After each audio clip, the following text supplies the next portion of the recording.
Boa noite a todos. Vamos continuar a analisar e a estudar o Livro dos Espíritos. Vamos estar entre a questão 122 a 125 e vamos, com a espiritualidade, fazer a caminhada pela evolução do espírito. E temos questão 122, em que é perguntado: como podem os espíritos, em sua liberdade, quando ainda não têm consciência de si mesmos, gozar da liberdade de escolha entre o bem e o mal? Há neles algum princípio, qualquer tendência que os encaminhe para uma senda, de preferência à outra?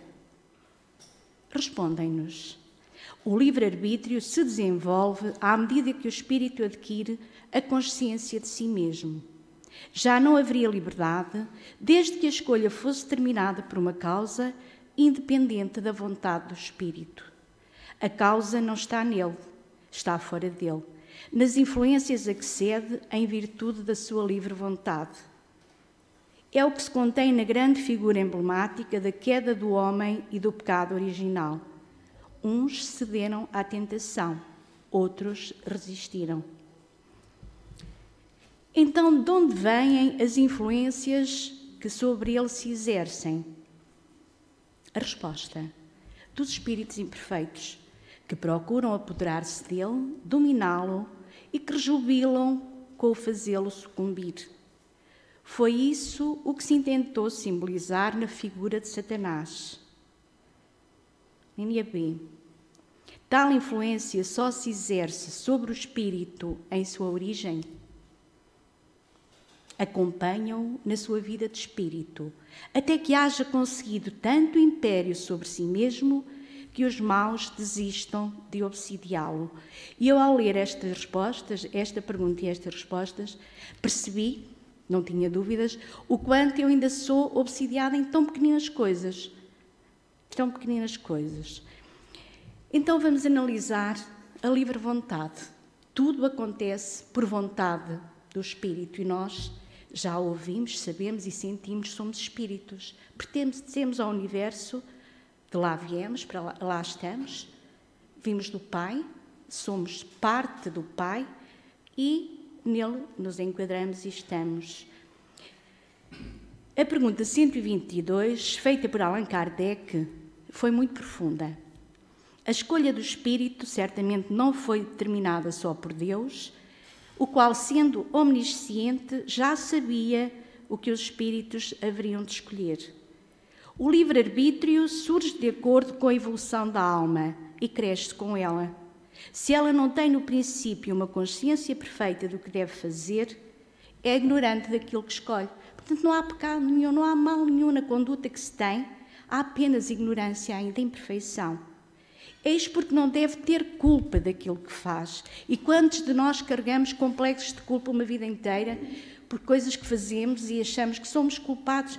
É a nossa ignorância ainda. Se percebemos que já deveríamos estar mais adiantados no esclarecimento, aí sim há que colocar em prática aquilo que já sabemos e mudar de rumo, exercitando o nosso livre-arbítrio, mudando a conduta.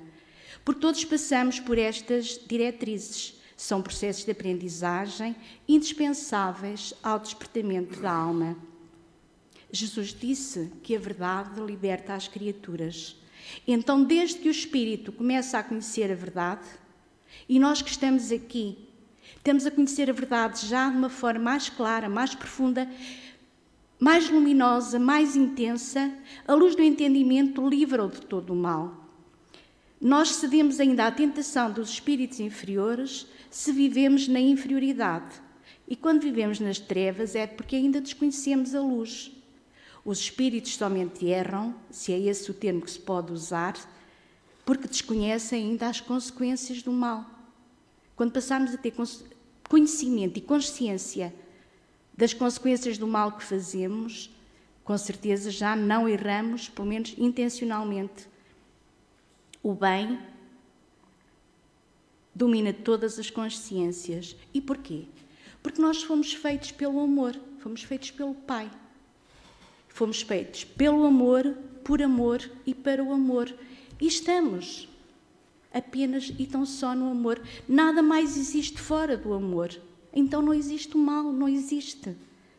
Existe apenas desconhecimento ainda de como se pratica o bem, como se faz.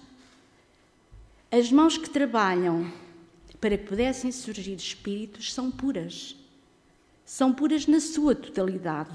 E o coração que nos dirige é de pureza inconcebível. Portanto, não pode haver nada fora desse campo que é o amor. A lei do merecimento garante-nos que não recebemos nada que não mereçamos. Se cedemos a influências exteriores, e cedemos muitas vezes nem nos apercebemos que somos comandados. Não é só uma cedência, é um comando que a espiritualidade inferior, os irmãos que afinizam connosco nas nossas caídas, nas nossas quedas, nas nossas dificuldades, quase que nos comandam. É por vibrarmos, e ainda na nossa mente, ideias compatíveis com pensamentos dessas outras inteligências. Pensamos mal, atraímos entidades que pensam também e agem no mal. Sentimos-nos tristes, vibramos e atraímos com entidades que ainda navegam e caminham pela tristeza. Portanto, é a lei da afinidade, é uma lei física, não é uma lei do espiritismo, é uma lei dominante em toda a casa de Deus, a lei da afinidade. As influências do mal somente ocupam as mentes que vibram na mesma dimensão. E sabendo isto, é difícil, exige um esforço grande mudarmos de vibração sempre que um pensamento mais negativo, mais destrutivo se apodera de nós, sempre que uma dor ataca um pé e ficamos focados naquela dor que está ali no pé. Atraímos entidades que, no fundo, também têm dores no pé ou nos querem fazer sentir mais dores no pé. Então, há que sair um pouco desse foco, vibrar em harmonia, vibrar em amor, que é isso que somos. 123. Porque há Deus permitido que os espíritos possam tomar o caminho do mal. Será que Deus permitiu? Será que há o caminho do mal? Será que nós tomamos o caminho do mal? Como ousais pedir a Deus contas de seus atos? Supondes poder penetrar-lhe os desígnios? Podeis, todavia, dizer o seguinte: a sabedoria de Deus está na liberdade de escolher que Ele deixa a cada um, porquanto assim cada um tem o mérito das suas obras. Cada um escolhe o seu caminho. O caminho escolhido pela alma é certamente compatível com o seu despertamento espiritual, com o seu estado evolutivo em termos espirituais. Então, como saber escolher sem entender ainda os objetivos da própria vida? Porque vivemos, porque estamos aqui. Qual é o caminho, o percurso? Já nos foi dito, e já hoje foi aqui dito mais do que uma vez, na palestra anterior, que a alma é feita simples e ignorante. E no dizer do Livro dos Espíritos, somente busca no princípio as coisas mais fáceis, como ocorre e acontece com as crianças que ainda não conseguem fazer o mais difícil, fazem aquilo que é mais fácil. Mas as facilidades são ilusórias. E na estrada das facilidades, essa estrada é larga, mas cheia de contradições. Daí advêm perturbações de vária ordem. Todo o aprendizado surge de inúmeras experiências em todos os campos da vida, tanto na terra como no céu. Sabemos, todos nós, que o espírito tem alguma liberdade. Isso não se pode negar. Mas não tem uma total liberdade. É como um pássaro dentro de uma gaiola e as nossas limitações são de acordo com o nosso despertamento. À medida que vamos acordando, que vamos sentindo o pulsar de Deus dentro de nós, à medida que vamos sentindo que somos parte integrante dessa essência, dessa criação divina, passamos a ver com os olhos da alma. A verdade é que as qualidades morais sempre dirigem a vontade do Espírito, como o cavaleiro faz com o cavalo, usando o freio, e quando a lerdeza assume o comando, ele usa a espora. Então, nós escolhemos sempre o que podemos suportar no caminho da nossa ascensão, e não é Deus, não é o destino, não é a fatalidade que escolhe aquilo que passamos, somos nós. Um anjo não foi feito anjo por um toque de magia, acumulou experiências e muitas delas dolorosas no decorrer de milénios incontáveis. Certamente que na nossa jornada encontramos constantemente espíritos que nos vão influenciando para o mal, em múltiplos aspectos. Mas somente cedemos a essa influência se os pensamentos do mal encontrarem aceitação dentro de nós. Se estivermos predispostos a receber essa intuição, a aceitarmos essa influência, atuam, sem dúvida. Os semelhantes atraem semelhante, atrai semelhante. E não é culpa de ninguém, a não ser de nós mesmos, quando enveredamos por caminhos incompatíveis com o bem e com o amor. O que chamamos de quedas, de erros, de invigilância, de mal, no fundo, e de uma forma tão bela, diz-nos Miramês, que são processos usados na natureza para nos educar. É a forma de educar ainda estes espíritos um pouco rebeldes, ignorantes, desviados do caminho, que precisam de cair, de errar, para, ao serem levantados, ao reerguerem-se, perceberem que a luz que vêem quando se levantam valeu a pena e vale a pena ser vista. O que entendemos por dor são meios para o despertamento das qualidades espirituais que ainda dormem no nosso coração e que somente ela, a nossa querida irmã dor, e que dói muito e que é incómoda porque a valorizamos muito, em fase certa da idade da alma, tem o poder de fazer despertar. Jesus disse: conhece a verdade e ela te libertará. Isto faz-nos crer que é por meio da verdade que alcançamos a felicidade, o equilíbrio e a saúde integral da alma e mesmo do corpo que habitamos por breves instantes no espaço temporal que é a eternidade que ainda tentamos ver. Quem cede à tentação do mal, repita-se, é porque alimenta ainda esse mesmo mal. Porque quem procura o bem e faz o bem, já tem nele a sua defesa. A escolha é nossa. 124. Porque há espíritos que desde o princípio seguem o caminho do bem absoluto e outros o do mal absoluto. Deve haver, sem dúvida, gradações entre estes dois termos, estes dois extremos, não? Respondem-nos os espíritos. Sim, certamente. E os que se acham nos graus intermédios constituem a maioria, aqueles que ainda fazem o bem e o mal. O que é o bem e o que é o mal? No estágio em que se encontra a humanidade, em que nos encontramos nós, somos levados a crer e a acreditar na necessidade de duas forças incompatíveis entre si. E então falamos do bem e falamos do mal, porque a dualidade na Terra ainda é vista pelos pesquisadores da natureza humana e mesmo da física como necessária para o equilíbrio. O que chamamos de bem e de mal é uma luta que se trava de forma a que o vencedor é sempre, sempre, sempre o bem. Não tenhamos dúvidas, porque só há o bem. O mal é a ausência da prática do bem ainda. E no final o bem vencerá e será a única forma e a única conduta que cada um de nós e cada espírito poderá vir a ter e a seguir.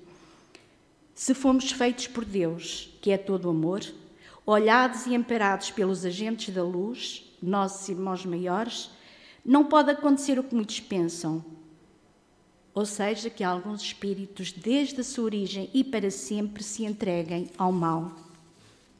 Os que assim julgam colocariam Deus como sendo um Criador imperfeito. Como não há injustiça em ponto algum da criação, tudo é perfeito, podemos ficar tranquilos, sossegados e certos que somente recebemos o que merecemos em qualquer lugar onde estivermos. Custa a ouvir, custa a reconhecer. Eu, quando pela primeira vez tomei consciência de que semelhante atrai semelhante, fiquei muito triste comigo, porque eu achava que era aquilo que não sou, não é? Pronto. Tudo o que passamos são processos usados pelo progresso e dirigidos por altas entidades espirituais que nos governam com o carinho nascido do amor verdadeiro, porque são amor, e nascidos do amor não podem ser de outra forma. Se precisamos da dor ainda, ela vem para despertar em nós a qualidade nobre que o Senhor nos facultou desde a nossa formação. E se existe alguém que nós sentimos que se está a demorar ainda muito nos caminhos difíceis e dói-nos vê-lo assim, há que esperar e orar por ele, porque disse-nos Jesus: nenhuma das ovelhas deste redil será perdida. Não existe ninguém que seja órfão de Deus. Jesus nunca se esquece de nenhuma das suas ovelhas e ainda afirma que tem outras que não são deste aprisco, referindo-se à Terra. Portanto, governará certamente outros planetas, outros mundos onde tem seres, espíritos para resgatar também, para orientar e encaminhar para o amor, para Deus. Não existe sofrimento eterno. Eterna somente é a felicidade. Mas como os espíritos não foram feitos de uma só vez, e é neste ponto que as diferenças são enormes, na escala da evolução espiritual, todos somos diferentes. E essa é a maravilha da criação. É que nenhum de nós que está aqui é igual ao outro. Podemos ter algumas simpatias, algo afim um com o outro, mas ninguém é igual, somos todos diferentes e cada um trabalha de per si. Ajudamos-nos todos a melhorar uns aos outros, é verdade, mas a evolução é individual. Confiemos e trabalhemos, procurando sempre a nossa melhoria espiritual, porque toda a subida exige sacrifícios. E quem deseja melhorar-se moralmente tem que fazer muito esforço em todos os sentidos para receber a bênção do equilíbrio, que é essa parte que mais nos custa. A maioria da humanidade encontra-se ainda em graus intermédios, onde temos cursos de aprendizagem que já funcionam de forma intensiva. E queiramos ou não, esta é a lei. Mas ninguém se perde, porque sendo todos filhos da luz, ninguém poderá passar uma vida inteira nas trevas. E menosprezar a paternidade de Deus seria indigno de qualquer filho que está aqui, porque sabemos que Ele, tal como nós, é apenas e tão só amor. E se ainda em consciência nos analisamos e conseguimos e nos sentimos nos graus intermédios da evolução, o nosso dever é trabalhar para a nossa própria melhoria. Neste momento e que aqui chegamos e que vamos tendo a bênção de poder entender e de ser esclarecidos muito, muito, muito, agora sem perda de tempo, pois a vida ajuda sem dúvida mais aqueles que laboram e trabalham na boa vontade. Questão 125. Os espíritos que enveredaram pela senda do mal poderão chegar ao mesmo grau de superioridade que os outros? Sendo nós filhos de um Pai justo? A resposta teria que ser afirmativa. Sim, mas as eternidades lhe serão mais longas.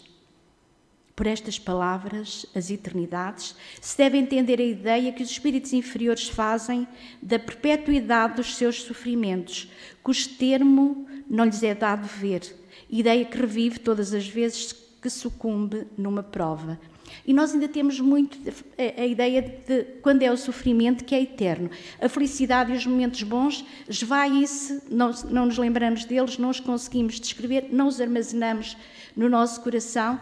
Quando é um momento de dor, pode demorar 1 hora, 2, 20, 3 dias, mas parece que é eterno, que nunca mais passa. Porque nós temos ainda esta caminhada. Existem espíritos que se demoram mais no mal. Porquê? Pela teimosia gerada pelo orgulho e pelo egoísmo. Aquele que se demora mais no mal demora mais a aprender, encontrando dificuldades para assimilar a verdade.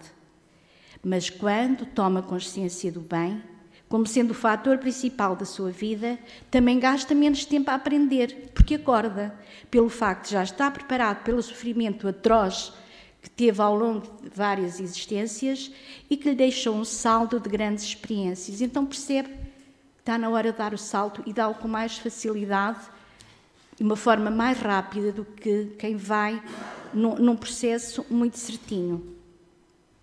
O espírito, quando está a colher o mal que semeou para os teus irmãos no caminho, acha e achamos, nós que estamos aqui, que o sofrimento é uma injustiça. Porque eu? Porque é que sofro tanto? Porque é que me dói tanto? Porque é que estou a passar por isto? Eu ou os meus? Porque lhe falta a compreensão e a sua razão ilusória lhe fala que irá sofrer uma eternidade. É esta ideia de que o sofrimento nunca mais para.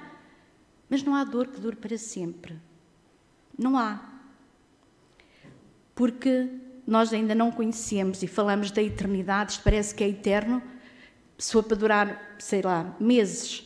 A eternidade nós não temos. E quando ouvimos aqui dizer que temos a eternidade toda pela frente, que somos espíritos, que não temos fim, não temos bem a noção, certamente, do que é que significa a eternidade, porque a eternidade para nós é o espaço, é o momento, aquele espaço de tempo em que no nosso corpo vigora as dores que sofremos. É neste sentido que os espíritos superiores falam aos homens em eternidade. O tempo desaparece diante do espírito e da imortalidade, não há tempo. E é por este motivo que não existem penas eternas para as almas. As penas são breves, em comparação com a felicidade daqueles que já alcançaram, por maturidade, o que espera a todos nós. Nós sabemos, e estamos aqui, estamos a estudar o Livro dos Espíritos. O Livro dos Espíritos é o alicerce da doutrina espírita, da doutrina dos Espíritos. Por ele, a razão fala-nos das leis espirituais que a tudo dominam. Mas a lei mais pura criada por Deus, todas as leis criadas por Deus e as mais puras, vibram na nossa consciência, como sendo um livro escrito por Ele dentro de cada um de nós, na nossa alma. Estão lá. As coisas do mundo exterior servem apenas para nos tocar, de modo a acordarmos do sono em que nos encontramos. Ainda estamos adormecidos. Mas quando os olhos do Espírito se abrirem e se abrem, a consciência, a nossa consciência, foca-se e apenas vê aquilo que podemos chamar a vontade de Deus. E é aí que o encontro, o reencontro, o entrar em Deus, o sentir que somos Deus e que estamos em Deus, acontece. Por ora, ainda é difícil sentirmos essa ligação, essa união com essa força criadora de tudo o que existe. Mas temos uma força, a força maior, a nossa força, que é Jesus, que é o nosso mestre, por excelência, pela maturidade espiritual que tem. E ele, o nosso irmão mais velho, o nosso querido Nazareno, lê no seu livro interno o que o amor maior escreveu e deixou para nós, o Evangelho do seu coração, para despertar o Evangelho,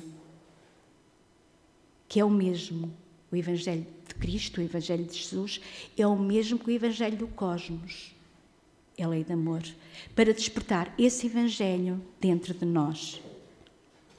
Esta é a única verdade, é a verdade que nos salva e que nos liberta. Cada criatura salva-se a si mesma. E a salvação depende apenas de cada um de nós. Pelo conhecimento da verdade que existe em todos, sendo aqui, neste planeta Terra, que é lindo, maravilhoso, o Cristo, nosso guia maior, que nos ajuda a conhecermos-nos a nós mesmos, como filhos de Deus que somos. e como filhos de Deus. Vamos crescendo, vamos aprendendo, até chegarmos um dia a esse momento em que nos sentiremos, sem dúvida, parte desse grande amor, que é o único que existe, que é o Pai, que é o co-criador.